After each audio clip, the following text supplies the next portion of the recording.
Primero de Reyes.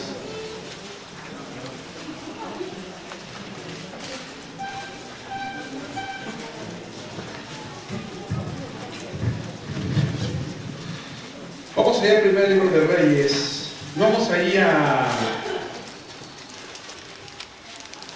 al capítulo 1. Me gusta mucho el capítulo 1, es algo muy interesante tener el capítulo 1 del libro de los Reyes, porque David se está muriendo. Esto es muy interesante. Fíjese, en la semana estuve en un funeral y la mayor problemática que uno enfrenta en los funerales es que la gente que se acerca al funeral son personas que creen que son buenas. La gente allá afuera cree que aparentemente son buenos y son personas que tienen un mal concepto de lo que es Dios. ¿Por qué hablo de un mal concepto de lo que es Dios? Porque la gente tiene el concepto de que Dios es amor, pero no tienen el otro lado, de que Dios también es ira, de que Dios también está airado contra el pecador, de que Dios también es fuego consumidor. Entonces eso pone en desventaja al Evangelio, porque es una realidad, pone en desventaja al Evangelio. Entonces, no sé si a usted le ha pasado, pero frecuentemente escuchamos argumentos donde nos ponemos del lado del amor, y el lado del amor tiene que ver con que yo tengo permitido hacer cualquier cosa, portarme mal, bien, como yo quiera, porque Dios es amor. O nos ponemos del otro lado, donde Dios es la ley, el fuego consumidor, y donde no puedo moverme ni izquierda ni derecha, porque Dios entonces me quiere matar y me va a matar en ese momento, teniendo un mal concepto de lo que es entonces Dios. Cuando uno va a la Biblia, tú te das cuenta que obedecer a Dios tiene que ver con amar a Dios, y que existe una interesante relación entre el amor y la obediencia. Amén. Amén. ¿Me está usted entendiendo? Entonces, hoy vamos a ver un ejemplo muy interesante de un hombre llamado Adonías. Vaya usted conmigo, vamos a ver a Adonías. Pero para poder entender a Adonías, que es el cuarto hijo de David, tenemos que entender qué está pasando. Y entonces vamos ahí a Reyes 1, y dice así, 1:1. Cuando el rey David era viejo y avanzado en días, le cubrían de ropas, pero no se calentaba. Le dijeron por tanto sus siervos: busquen para mi señor el rey, una joven virgen, para que esté delante del rey y lo abrigue, y duerma a su lado, y entrará en calor mi señor el rey. Y buscaron una joven hermosa por toda la tierra de Israel, y hallaron a Abisag sunamita, y la trajeron al rey, y la joven era hermosa, y ella abrigaba al rey y le servía, pero el rey nunca la conoció. Qué interesante. Esto me gusta mucho porque estamos hablando ya desde hace más de 13,000 años, antes que el imperio romano y el imperio babilónico existía este hombre llamado David. Se encontraba muy avanzado en días. David ya era muy grande, era un anciano, era el rey, pero él se tenía que enfrentar a la última prueba, y esto es algo que tú tienes que aprender. David se iba a enfrentar a la última prueba. Quiero que lo veas. Quiero que lo veas postrado en cama, quiero que lo veas que ya no tiene calor, le traen a Abisag para que entre en calor, no la conoce, dice la Biblia, y ahí acostado, a punto de morir, él tiene que enfrentar una prueba más que su familia le trae, hasta el cuarto de su casa. Estamos hablando que David tenía casi 70 años, estaba agobiado por la debilidad física, estaba enfermo. Y el pasaje nos deja ver algo muy interesante, que David tiene que enfrentar una problemática más. Bajemos al 5, por favor. Entonces, Adonías, hijo de Agit, se rebeló diciendo: yo reinaré, y se hizo de carros y de gente de a caballo y de 50 hombres que corriesen delante de él, y su padre nunca le había entristecido en todos los días con decirle: ¿por qué haces así? Además, este era de muy hermoso parecer y había nacido después de Absalón. Qué interesante. David entonces ya es un anciano, estaba confinado, vemos, en su habitación y en su cama. lo tenían que calentar, estaba enfermo, y de repente Adonías, que es su hijo, es un hijo que está acostumbrado a hacer lo que bien le parece. Y acostumbrado a hacer lo que él quiere como un hijo de un rey, se aprovecha de que su padre está viejo, se aprovecha de que su padre está débil. Y cuando digo que se aprovecha, es algo interesante porque la Biblia hace un enseñamiento muy interesante. ¿Cuál? Es un joven hermoso, es alguien que es hermoso. Y esto es un punto que no quiero pasar de largo, porque alguien que se cree hermoso y que tiene un padre que no le dice nada, es alguien que se vuelve engreído. Y si hay algo vanidoso en esta tierra, es la juventud. Porque cuando uno es joven, cree que puede hacer lo que quiera y que tiene la fuerza para hacer lo que se le pegue la gana. Pero lo que puede empeorar a alguien que tiene juventud y belleza es un padre que está en disposición de no decirle nada, que no está en disposición de ponerle límites, que no está en disposición de ponerle un alto para mostrarle la realidad de la vida. Así que la problemática que tenía David era interesante. Así que este hombre se levanta, toma un séquito de caballos, de jinetes, y comienza a correr por el reino, dando una imagen de importancia. Después, si seguimos leyendo, este hombre se pone de acuerdo con Joab, el comandante del ejército de David. Entonces también mandan traer a Abiatar, que es el sacerdote, y mandan traer también a Natán, que es el profeta. Y de repente las personas más importantes del reino están corriendo con él, y él está diciendo: voy a reinar, mi padre está muriendo, voy a ser el próximo rey. Y se está mostrando delante de todas las personas, aunque era algo realmente malo, porque en su corazón estaba escondido el deseo de usurpar el trono. En su corazón estaba escondido el deseo de robar algo que no le pertenecía. Estaba en una franca rebeldía. Tenía el apoyo de los jefes militares, tenía el apoyo de los jefes religiosos. Y aquí la Biblia hace algo muy interesante, hace una observación muy interesante. Era de muy hermoso parecer, estamos en el 6, y había nacido después de Absalón, y se había puesto de acuerdo con Joab, hijo de Sarvia, y con el sacerdote Abiatar, los cuales ayudaban a Adonías. 8.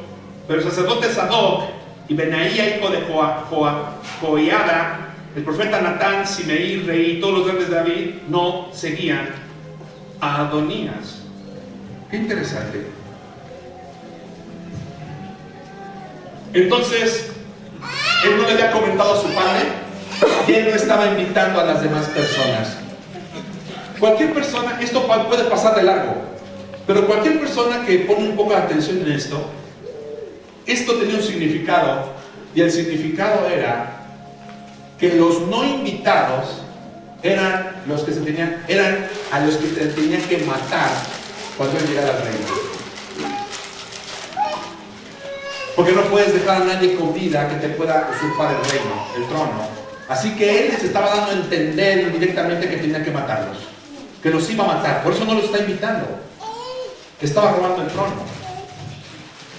Mi pregunta en esta hora me lleva a esta pregunta. Mi mente me lleva a esta pregunta.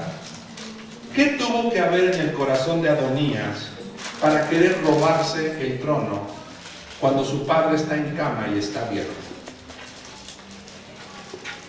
¿Qué tiene que pasar en la vida de un hijo para que un hijo no quiera obedecer, esté pensando en la muerte de su padre, y viéndolo en el lecho de muerte, no le importe el corazón de sus papás?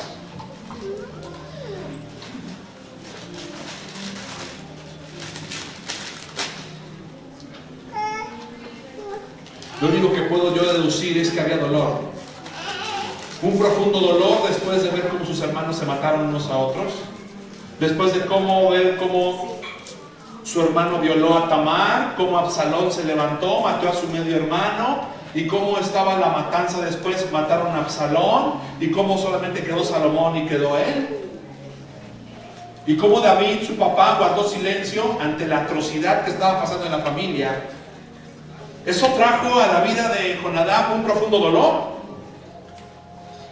Pero mi pregunta un poco más certera es, ¿qué hijo Jonadab no conocía a Dios? Su papá era el dulce cantor de Israel. Su papá fue una persona que hizo salmos. Su papá era alguien que estaba delante de Dios de día y de noche. Y nos damos cuenta que Salomón, su medio hermano, es una persona que tiene la sabiduría de parte de Dios y conocía también a Dios. Así que la problemática entonces que tenía Jonadab es que tenía un concepto equivocado entonces de quién es Dios. Tenía un concepto equivocado. Es mucho lo que tú hablabas en esta mañana, Juan. O sea, quiero que me entiendas una cosa. Mi esposa hablaba hace unas semanas que la teología que tú tienes determina tu forma de vida. O sea, el concepto que tú tienes de Dios, el concepto que tú te has hecho de Dios, determina las decisiones que estás tomando en este tiempo en tu vida. Y eso es un gran problema, porque cuando tenemos un concepto distorsionado de Dios, que estamos creyendo en ese concepto distorsionado, nos va a llevar a suponer que estamos haciendo lo correcto, aunque tengamos los frutos malos. Si tú estás teniendo frutos malos en tu vida, lo que tienes que hacer es cuestionar tu teología. Lo que tienes que hacer es cuestionar en qué estás creyendo y sobre todo, cómo estás creyendo en eso.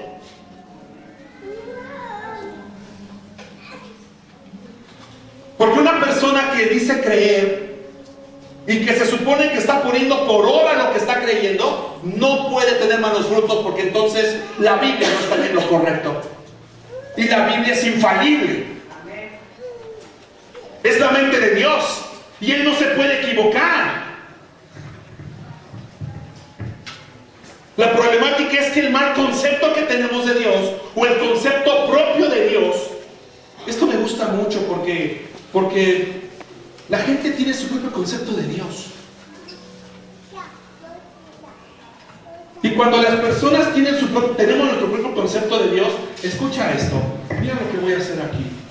Por eso pedí el pizarrón, no con otro propósito. Cuando yo tengo un concepto equivocado de Dios, distorsionado, yo me veo obligado a redefinir entonces lo que es el pecado.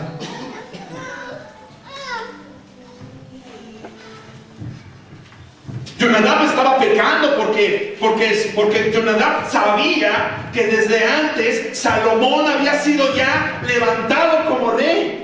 Él sabía, más adelante lo vamos a ver, él sabía que Salomón tenía que quedar, pero él en rebeldía se levantó diciendo: yo voy a ser el rey. Y se levanta en una revuelta, se levanta en una rebelión en su corazón y se quiere poner como rey, ofendiendo, atentando contra su vida, ofendiendo a su madre, ofendiendo a su padre aún en la cama muriendo. Él tenía ese concepto de sí mismo. Y hay veces que nosotros estamos atentando contra nuestra vida, estamos atentando contra nuestro matrimonio, estamos atentando contra nuestra familia, atentando contra nuestros hijos, porque nosotros estamos viéndonos obligados a redefinir entonces quién es Dios. ¿Por qué redefinir quién es Dios cuando la Biblia ha definido quién es?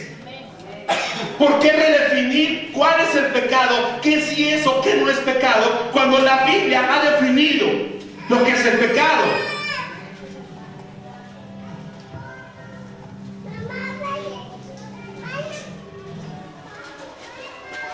La problemática es que a la gente le gusta redefinir a Dios. Mi concepto de Dios es este. ¿Por qué? Porque es la única manera en que puedo sobrevivir en el entorno de pecado que me gusta estar. Es la única manera que puedo sobrevivir en el entorno conflictivo en el que yo vivo. Es la única manera de sobrevivir en medio de mi amargura y mi ansiedad, en medio de mi desobediencia, aunque yo esté viendo frutos malos.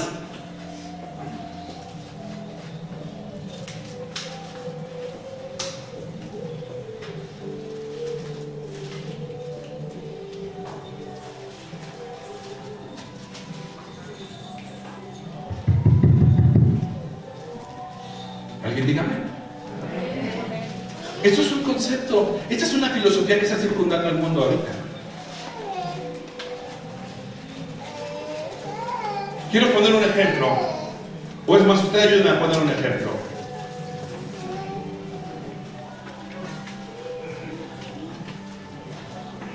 Por ejemplo, ¿fornicar es malo? ¿Por qué es malo? Porque atentas contra el templo del Espíritu Santo, porque te haces uno con la persona, porque las relaciones sexuales se hicieron solamente para el ámbito matrimonial. Fuera del ámbito matrimonial es ofender a Dios, es atentar contra tu cuerpo. Pero una persona que tiene su propio concepto de Dios, es que Diosito me hizo con pene, Diosito me hizo con vagina, yo tengo que experimentar para poder aprender y llegar vestido de negro al matrimonio. ¿Está permitido? Claro. Prueba. Ah, caray. La problemática es que yo me estoy haciendo mi propia definición de quién es Dios, y entonces he tenido que redefinir lo que es el pecado.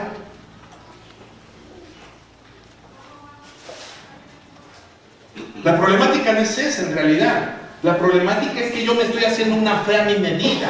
Me estoy haciendo una fe a mi talla. Un poquito de verdad aquí, un poquito de error por allá. Y la problemática es que estoy viviendo en una creencia muy errónea. Por eso hay problemas dentro de la pareja, ¿sabe? Por eso hay problemáticas dentro del matrimonio. Hay problemáticas dentro del matrimonio porque de repente el esposo ha tenido que redefinir quién es Dios. Y la mujer tiene que redefinir entonces quién es Dios. Y como tienen que redefinir quién es Dios, tienen un concepto completamente diferente, están peleando sin darse cuenta que para salir de su problemática tienen que ir a la cura, y la cura es el verdadero evangelio, y la cura es vivir la realidad, y la cura es vivir en la verdad. La única cura es venir y vivir esto tal como está puesto, sin ponerle, sin quitarle. Y cuando digo sin ponerle y sin quitarle, es que tengo que dejar de estar tratando de buscar dentro de mí cuáles son las respuestas, para venir a quien tiene todas las respuestas para mi vida, para mi matrimonio, para mis hijos, para mi trabajo, para todo lo que hago. Imagínense que Jonadab hubiera venido y hubiera dicho: oh, quedó Salomón, no hay ningún problema, voy a tener la panza llena, me puedo casar, puedo tener un harem, puedo tener mi propia casa, no hay ningún problema. Pero estamos viendo el ejemplo de una persona que no sabía, que no quería obedecer la voluntad de Dios. Y la problemática de este hombre, de este jovencito, es que él estaba tratando de descifrar. Estaba tratando de descifrar la vida, estaba tratando de descifrar el cristianismo por sí mismo, haciendo a un lado la revelación, haciendo a un lado lo que ya estaba establecido. Me gusta mucho este concepto porque este teólogo, Theo Donner, que es un teólogo que me gusta mucho, nos habla a los papás y nos dice que cuando nosotros los padres no estamos caminamos con un concepto equivocado de quién es Dios en las casas, nuestros hijos ven nuestro cristianismo como un ismo más. ¿Cómo un ismo más? ¿Sí? Como si tú fueras al catolicismo, como si tú fueras al cristianismo, al hinduismo, como algo más. Entonces nuestros hijos no ven una realidad en nuestras vidas porque nosotros estamos en un concepto más.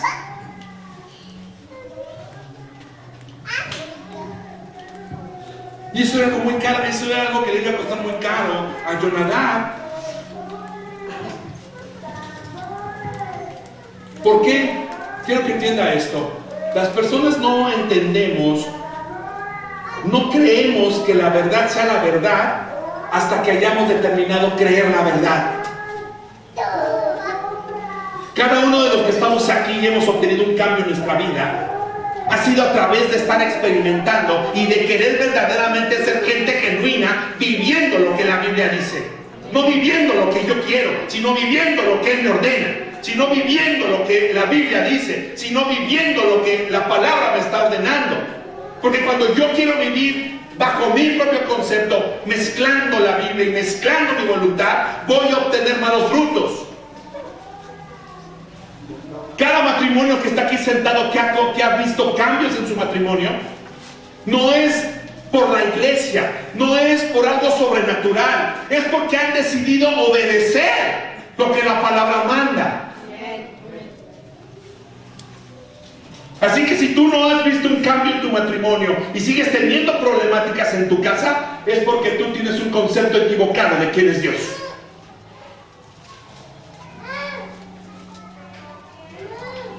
Y estás perdiendo el tiempo. Y vas a aprender hoy la lección de Jonadab. Porque la gente busca dentro de sus emociones, la gente busca dentro de sus sentimientos, de sus intereses, de su dolor, de su enojo. Y no se dan cuenta que hay solamente una verdad moral absoluta. Y esa verdad moral absoluta es Jesucristo a través de su revelación, que es la Biblia.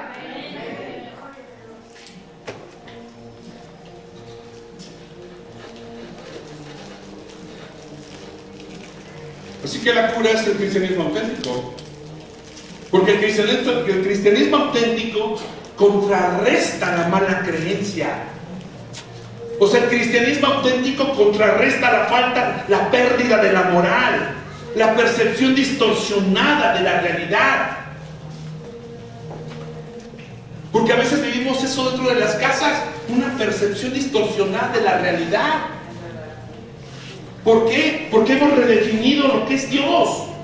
Porque hemos redefinido cómo este hombre. Este hombre era un hombre que tenía un profundo sentimiento de dolor en su interior. Era un hombre que había nacido ahí en Hebrón, como sus 3 hermanos. Era parecido a Absalón. La Biblia dice que era gallardo y que tenía mal carácter porque era guapo.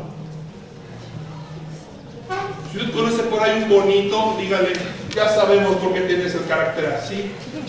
Porque tal pareciera que bonito significa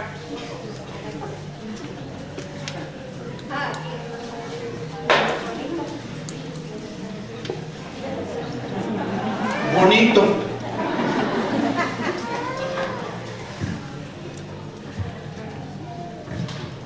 Vea qué problemática. O sea, no hay nada peor que tú estés chiqueando a tu chamaquito, ¿verdad? ¡Ay, chulito, reprechoncho! Hermoso sobre todo, porque llega un momento en que tú, queriendo que tenga algo bueno de ti, lo inflas tanto que al rato ya no lo puedes bajar. Y te pasa como le pasó a David. Se levantan en tu contra los cuervos y te quieren sacar los ojos. Así que no hay mejor dosis para un hijo que ponerle una carga sobre sus hombros. No hay mejor dosis para un hijo que quitarle un poco de sustento y quitarle un poco de comida y quitarle un poco de lujos para que se ubique en quién es. Y que depende de alguien llamado su Padre y que depende de alguien llamado Dios. Pero la Biblia dice que era hermoso, que era muy bonito. O sea, en pocas palabras, y si hablamos de David, estamos hablando de que era una joya, o sea, era su consentido. Pero David no había visto que se iba a convertir en una espina, iba a ser alguien que le iba a sacar muchos dolores. Y esto me gusta mucho porque si vamos con Jonadab, los hijos aprendemos de los papás. O sea, los hijos no reaccionamos de una manera a lo loco. Los hijos aprendemos de los padres. El resultado de nuestros hijos es lo que nosotros hemos estado haciendo en ellos todo el tiempo. Porque yo les he enseñado que los hijos interpretamos la vida desde la visión de los padres. Jonadab era lo que estaba haciendo. La Biblia dice aquí en el 5:6, mira, acompáñame aquí en el 5:6. Estamos en esta historia, Vamos en el 5:6. El 5:6 dice de esta manera: Entonces Adonías, hijo de Agit, se rebeló diciendo: yo reinaré, y se hizo de carros y de gente de a caballo y de 50 hombres que corriesen delante de él. Y el padre nunca le había entristecido en todos sus días. Fíjese, el padre nunca le había entristecido en todos sus días. ¡Qué problemática! O sea, el padre nunca lo había reprendido. El padre tenía miedo de él. El padre nunca le había dicho que no. El papá nunca le había dicho que no a nada. Y David iba a pagar esa cosa, iba a pagar ese error. David iba a pagar esa indulgencia. Postrado en la cama antes de morir. Si usted me deja ponerle un nombre a esto, yo podría ponerle que es un desorden del afecto. Es un desorden del afecto. Porque una vez que tú tomas a un jovencito o a una señorita y nunca le dices que no a nada, entonces lo próximo que sigue es que él venga y se aproveche de tu condición. Y Adonías estaba aprovechando de David porque él iba a robar el trono. Consideró a David como un decrépito, como un anciano, como un inútil. Por tanto quiso robarle el trono. David ya no podía pararse. David no se podía parar, lo vemos en cama. La problemática es que Adonías no estaba satisfecho. Él era ambicioso, él era egoísta. Entonces vemos ilustrada aquí la vida de un hombre rebelde que conoce la voluntad de Dios porque sabe que Salomón va a quedar, pero no la acepta. Conoce la voluntad de Dios, pero no la acepta. Qué interesante darnos cuenta, jóvenes, lo que la Biblia nos enseña. Que no debemos buscar gente fuera de nuestras mismas creencias. Porque la Biblia dice: te producirán espinas en los ojos, te producirán cardos abajo, al lado de tus costillas. Y es como Jonadab. Sabemos lo que tenemos que hacer, pero no lo queremos hacer.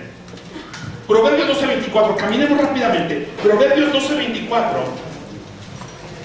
Quiero que vean esta historia que es tan interesante. Termina de una manera trágica. Si a ti te gusta ver La Rosa de Guadalupe, apaga la televisión. Deberías leer el Antiguo Testamento para que veas lo que son historias de verdad, no la basura que nos vende el señor Azcárraga.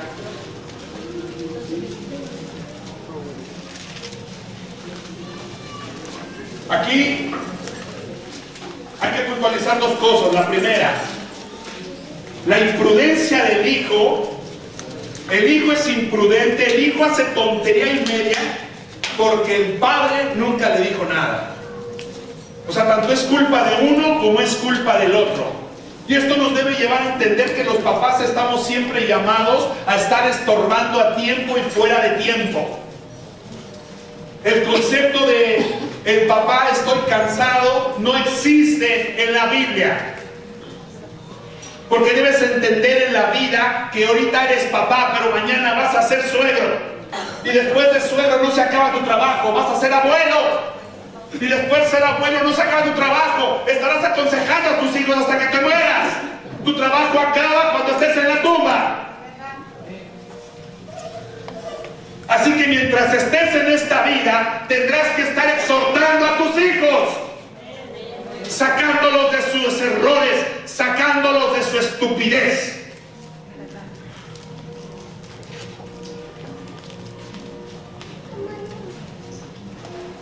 A menos que sea tu hijo o tu hija como Jonadab, que porque está bonito no le dices nada. O a menos que tengas miedo porque te está robando el trono.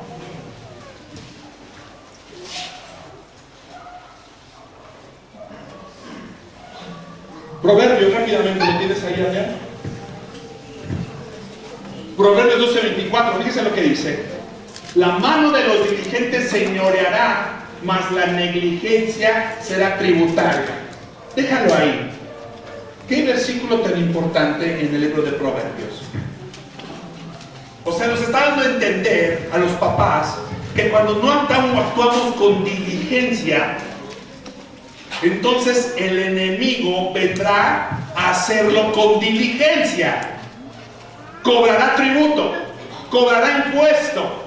Lo que tú no quieras trabajar con ellos, el enemigo llegará y dirá, venga para acá. Entonces, como tú no hiciste lo tuyo, yo voy a hacer lo mío, que es descarriarlo. Yo voy a hacer lo mío, que es malinfluenciarlo. Yo sí voy a hacer lo mío, que es desviarlo de su propósito. ¿Por qué? Porque la mano de los diligentes es la que se va a enseñorear. Y en este caso, la negligencia es la que llega y se enseñorea. Por la falta de nuestro concepto correcto de quién es Dios.